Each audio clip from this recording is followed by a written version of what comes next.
Brad DeRoche. Welcome to my series on guitar fundamentals. This is lesson number 20 on advanced arpeggio techniques.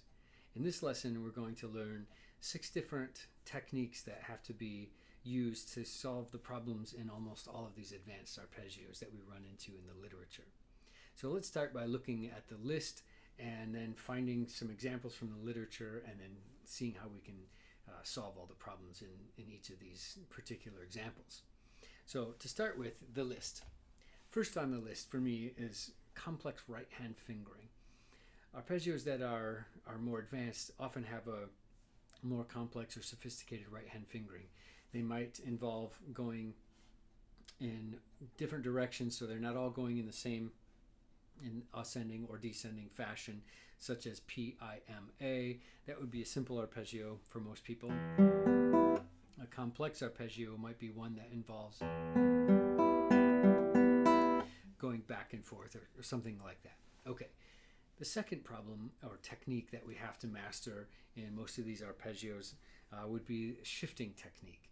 And we talked about that in a previous lesson, but shifting is basically moving from one position to the next. And that brings up a third issue, and that is the use of a guide finger. We often have to use guide fingers when we're moving from one position to the next. So in an advanced arpeggio, we are often looking for a guide finger to move us from one position to the next, where we can keep a finger on that string and go from one chord shape to another with a finger on the same string. Along with the guide finger, we also look for open strings in arpeggios. And they're not in every single one, of course, but when we have them, they can be a window of opportunity to shift from one position to the next. So we want to take advantage of those when we can.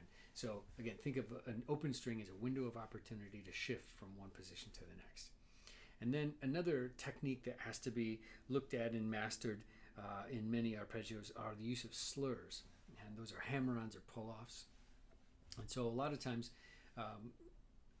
these more complex arpeggio patterns require us to play one or more than one note on a string, so 2 notes on a string, and rather than pluck or articulate each of those notes, a lot of times people will slur them or hammer on or pull off, and so those become a big part of complex arpeggio patterns too.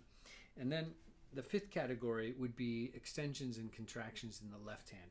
Extensions are ones where we move the first finger, typically the first finger, away from the second finger. This gives us an opportunity to play more notes in one position rather than having to shift more often. And then contractions go along with the extensions, so that it's sort of the opposite of that, but sometimes we have to contract our fingers so that we're playing on less frets than one finger per fret. So in other words, maybe all 4 fingers are crunched into a 3-fret span or something like that. And then the final category is, for me, is tracking in the right hand, and that's moving across the strings to find which string we're playing on with the right hand. And so those are the 6 basic categories that we have to master in order to play our advanced arpeggio as well. So let's kind of take a look at those in some of the literature. To start with, why don't you look at page 6 in the packet? These are the Giuliani 120 studies for the right hand. And I actually have, here's one book of Giuliani, 120 studies for the right hand. This is Opus 1. And on page 6, if you take a look at number 2, for instance,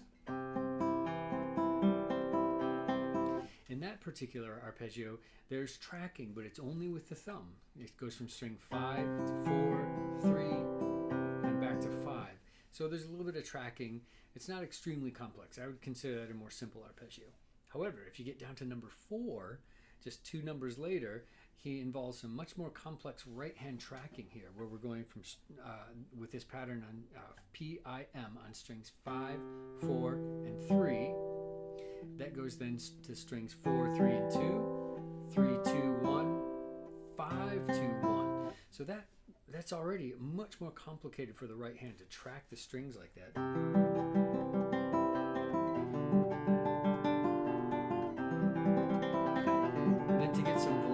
Up like that is pretty tricky. So that's a more complex right hand pattern because it involves more techniques that have to be solved. Then to make it even more sophisticated, we could take a look at something like the Villalobos Etude number 1. So Villalobos has 12 etudes. The first one, number 1, is an arpeggio study for most of the problems are in the right hand, with a few exceptions. But in this one, what he does is he gives us a chance to do a lot of tracking here.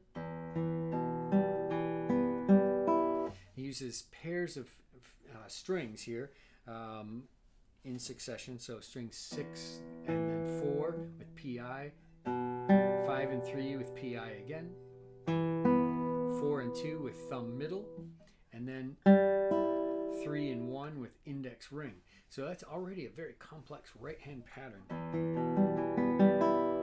And then the other half of the arpeggio, he descends with this fashion with middle ring, IM, PI, PI. Strings are 2, 1, 3, 2, 4, 3, 5, 4.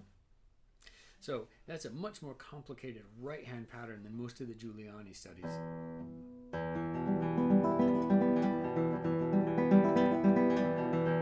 So just to get that down is already enough of a challenge, and that's without moving anything in the left hand for the entire measure. Then in Villalobos Etude number 2, we have some other complexities with moving up and down the fingerboard. So he adds complexity in the left hand to already challenging right hand problems. So let's take a look at the beginning of Etude number 2. This once again is Villalobos. This time is Etude number 2. Here it begins with an A major arpeggio. So here on the 5th string, he asks us right at the very beginning to do a slur. So that's one of the challenges I talked about. So we have to master that technique. So there's 2 notes with 1 right hand stroke. Then there's a half bar, and second finger is scrunched in, or there's a contraction here because we have 2 fingers on the same fret. These are both on the 2nd fret. This one's covering 2 strings and this one's covering 1. So it's a fancy way of playing an A major chord. So we have a slur, we have a contraction here, and at the very end is an open string. Now the right hand here is actually pretty simple. Thumb, slur, then thumb, index, middle, ring. So that's easy to do. And if he stopped there, it would have been the easiest study in the world, but he doesn't. It gets really difficult really quick. The next note is on the 10th fret. And so the great thing about this arpeggio, this particular one, is it ends in this position with an open string, the high E. And during that time, that's my window of opportunity to shift. So I'm going to move up to the 10th fret here. And so I used a guide finger also. That was another thing we talked about. But you don't want to hear the notes in between. That would be a glissando, and that's a very different sound. So we're not looking for glissando. You loosen up the pressure, but you just stay in contact with the string. And you just slide up until you get to the next place and then apply pressure. And then here there's another slur at the top.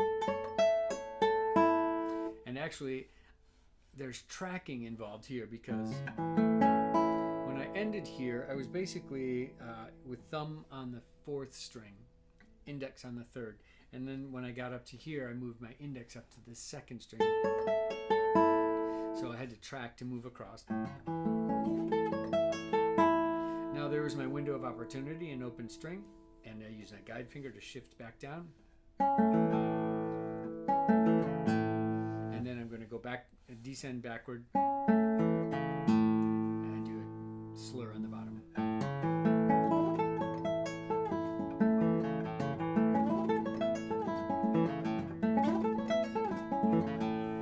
All right, so that's Villalobos Etude number 2. It presents a lot of the difficulties that we talked about on that list, all in one measure. It's very, very tricky stuff. And then lastly, I'd like to talk about an incredible book on arpeggio technique, and it's this work called Diatonic Arpeggios for Classical Guitar by Ken Meyer.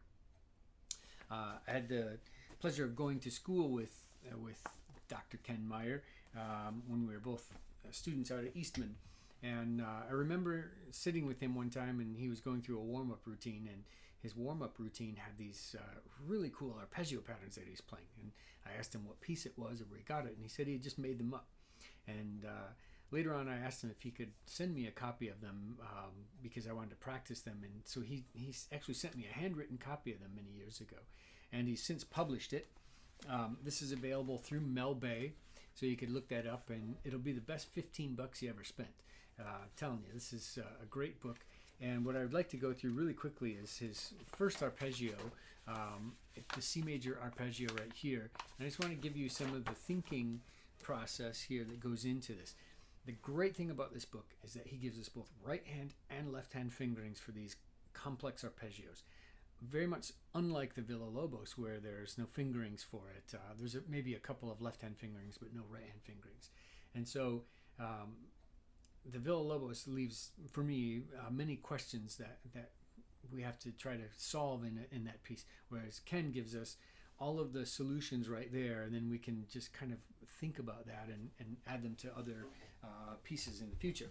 So here it is. This is a C major arpeggio, and you need the piece of music in front of you to follow along. I'm going to go kind of quick, and so I recommend getting that book.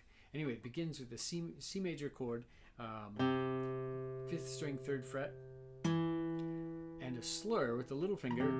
So there's already a contraction, or extension rather, and a slur,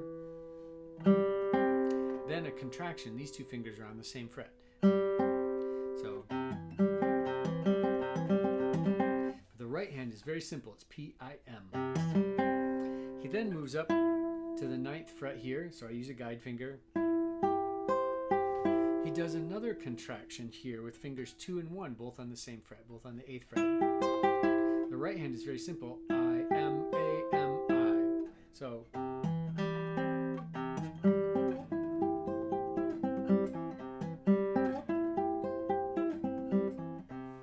all right, and then he continues further up. So once again, guide finger, moving upward.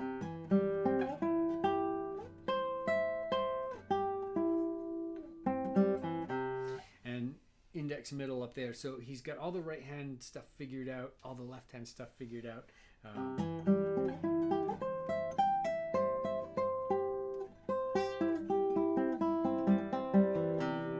Etc. So once again, this book, Diatonic Arpeggios for Classical Guitar, is something I would highly recommend if you want to get into some more advanced arpeggio work without having to just do, for instance, Villalobos Etude number 2. The Villalobos is great. It's a well-known piece. Many people play it, but it doesn't offer all the different solutions in it, whereas Ken's book really does. It kind of shows you how to solve all these different problems, and that's what I really love about it. When I first started practicing it, I have to admit that I tried to change a bunch of the fingerings because I thought some of them seemed difficult.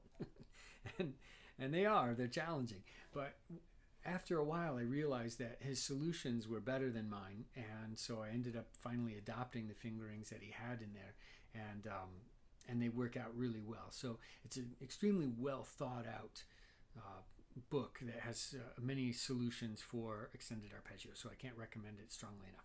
Anyway, that's it for today. So let's do a quick recap of the basic problems you want to solve with complex arpeggios. 1, you have to solve the right hand fingering to start with. 2, shifts, moving from one position to the next and working on that, keeping it, making it slow, making it very easy, that sort of stuff we talked about in a previous lesson. 3rd was use of guide fingers and open strings for shifting. You have to work on that.